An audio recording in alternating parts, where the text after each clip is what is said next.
دریائے دجلہ کا کنارہ ہے، ایک مچھلی کا بچہ ہے جو دریا کی لہروں کے سمت بھاگتا چلا جا رہا ہے، اور ایک مگرمچھ منہ کھولے ہوئے سے جا رہا تھا، وہ مچھلی اس کے منہ میں آ رہی تھی۔ اور ابھی تو ممبر سے کچھ بھی نہیں پڑھا گیا اور لوگ پریشان ہو گئے، ابھی تو ان کے دروازے پہ آنے والے فقیر سمجھ میں نہیں آ رہے۔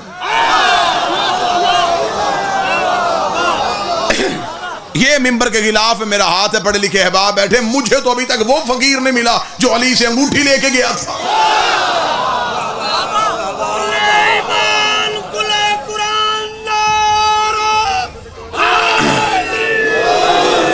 وہ جس نے امیر المومنین سے آ کے انگوٹھی لی، وہ کون سا فقیر تھا؟ میرے ذہن میں تو ابھی تک کئی سوال وہ رکے ہوئے ہیں، یہ کون سا فقیر تھا جس کی آواز علی نے نماز میں سن لی؟ جبکہ علی کہتے ہیں کہ میری نماز توحید سے گفتگو کا نام ہے۔ جب اللہ اور علی گفتگو کر رہے تھے تو درمیان میں فقیر کی آواز علی کو کیسے آئی؟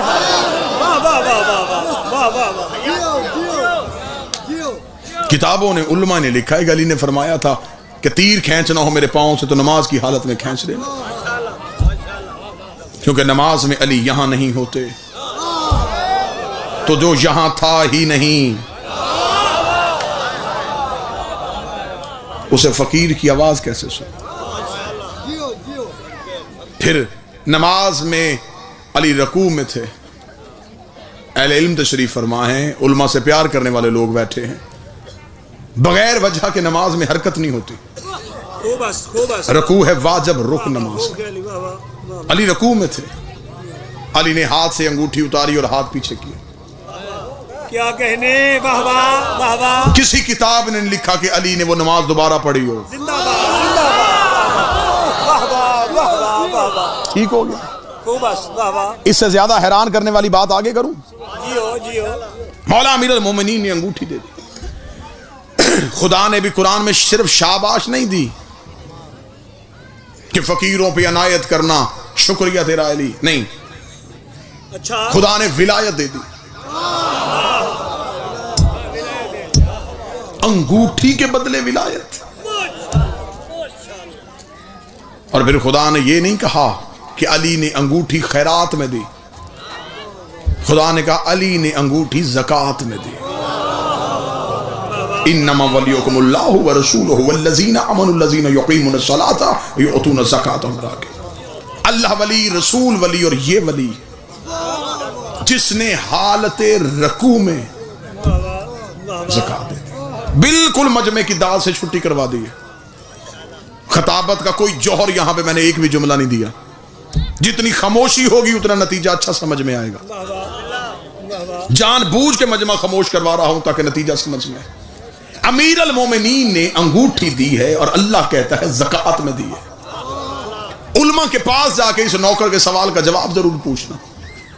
صدقہ خیرات اپنی مرضی سے ہو جاتا ہے،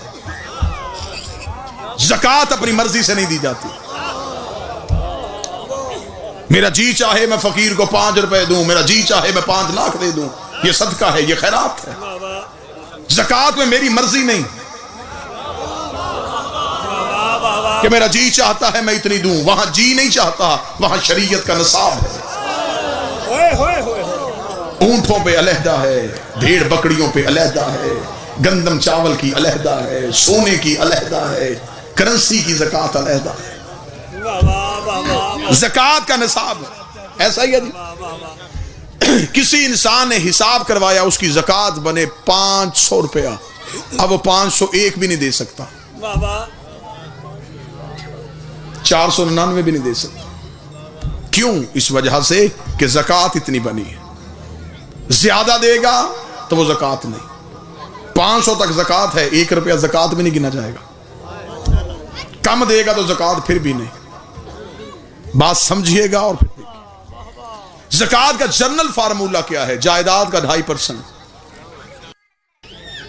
علی نے انگوٹھی دی زکوٰۃ میں، بات ابھی سمجھ میں آ جاتی ہے کہ علی کی جائیداد کتنی تھی۔ اس دور میں تو کمپیوٹر نہیں ہوتے تھے، اس دور میں تو کیلکولیٹر نہیں ہوتے تھے، اب تو ہر بندے کے موبائل میں کیلکولیٹر ہے، بلین ملین ٹریلین تک حساب ہو سکتا ہے، تو ابھی حساب کر لیتے ہیں۔ علی نے دی انگوٹھی، خدا کہتا گئی زکوٰۃ میں۔